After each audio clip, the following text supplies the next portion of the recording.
Alright, so I'm going to try to keep this as short as possible and do my best to explain this.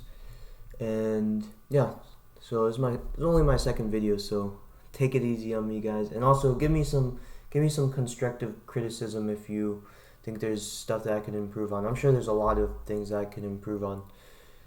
So yeah, we're going to look at Leetcode 1153, string transforms into another string. And like the last video, I'm not actually going to go into any code implementation. I'm just going to try to explain it in English, because I think that if you understand the algorithm in English and how to approach it in English, then you've already overcome the biggest obstacle to solving this problem. And turning the English into code shouldn't really be too much of an issue. Yep. So the problem is as follows. You're given two strings and you need to determine if you can transform string 1 into string 2. And you can do as many conversions as you want. And you're told that these are all lowercase letters. And yep, so each time you transform, you do a transformation. You're transforming one character, all the occurrences of one character in the first string into any character, into any lowercase English character, right? So let's look at it. Let's look at an example. So in this first example here, we have A, B, C, and then C, D, E. So this problem is actually marked as a graph problem, but we don't actually have to do all the graph adjacency lists. We don't actually have to create any sort of graph, and we don't actually have to do any graph traversal. So there's actually a shortcut to do this problem, and it's understanding that in order to solve this problem, you need to have a one-to-one mapping for each character in string 1 to string 2. If you have a 1-to-2 mapping, and I'll kind of explain what that means. If you have anything but a one-to-one mapping, then you can immediately return false. So if you have a 1-to-2 mapping, you can return false. 1-to-3 mapping, you can return false. And what I mean by that is let's start off with the second example here, because this is an example where you're gonna return false immediately.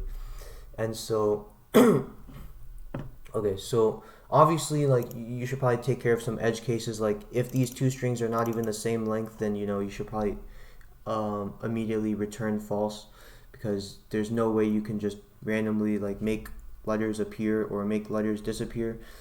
So if they're not the same length, just right off the bat, just return false.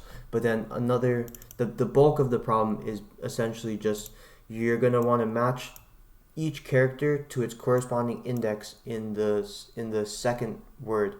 So B is going to map to P, A is going to map to E, and then now here comes the troublesome part, right? So we have two L's here. So the first time around we map the L to an R, and then the second time we see the L, we go back and see that it's in the map already, and we find what it previously mapped to, which was R, but that previous mapping of R does not match what the current L is mapping to, which is K.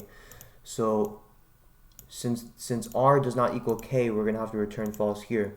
And I can kind of give you a proof with a graph explanation.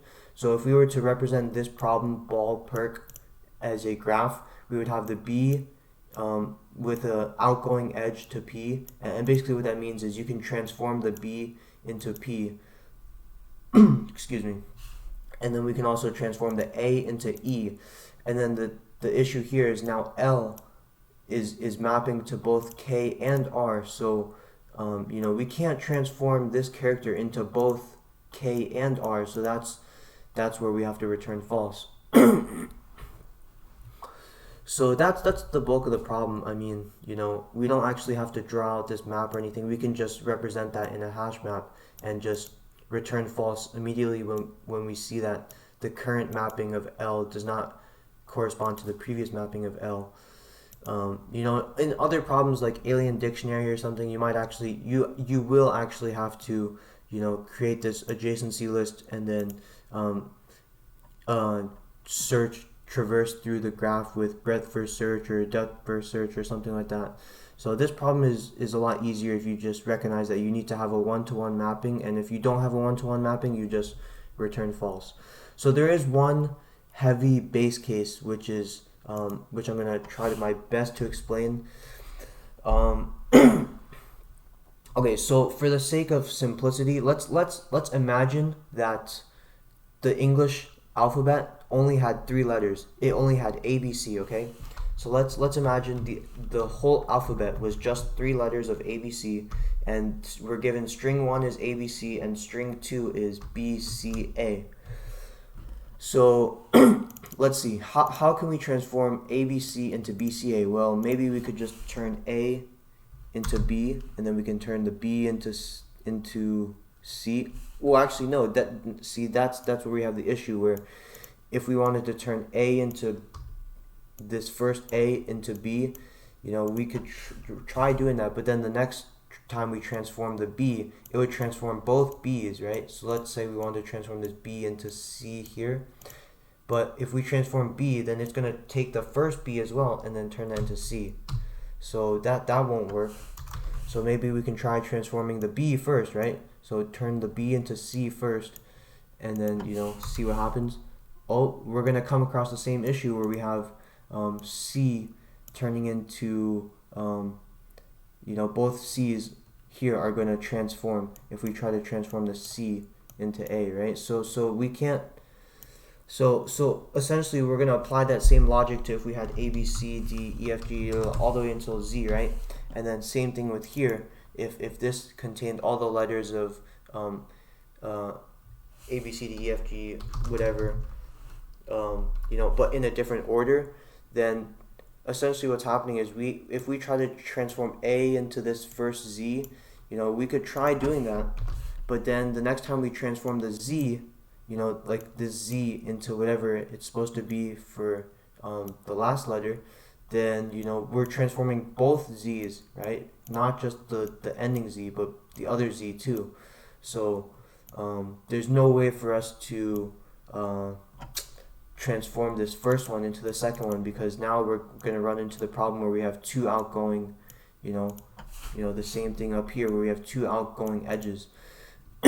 So let's go back to the A, B, C. Let's just do a simpler example, A, B, and then B, A. So now we're gonna pretend like we have all the letters of the alphabet again. So if you can use any letter in the alphabet, then what you could do is you could turn A into like D first, and then you could go and change this B into the corresponding A on the other side, and then you could turn this D back into B. So that's how you could transform AB into BA if you had other letters remaining. But if you've used all 26 letters, right, then there's nothing that you can use as like a temporary variable to change the A, right? You can't change the A into like Y or something, because Y is already, this is acting as if we've already used all 26 letters. We have used every unique character. So you can't turn A into any other character without it, becoming an overlap situation.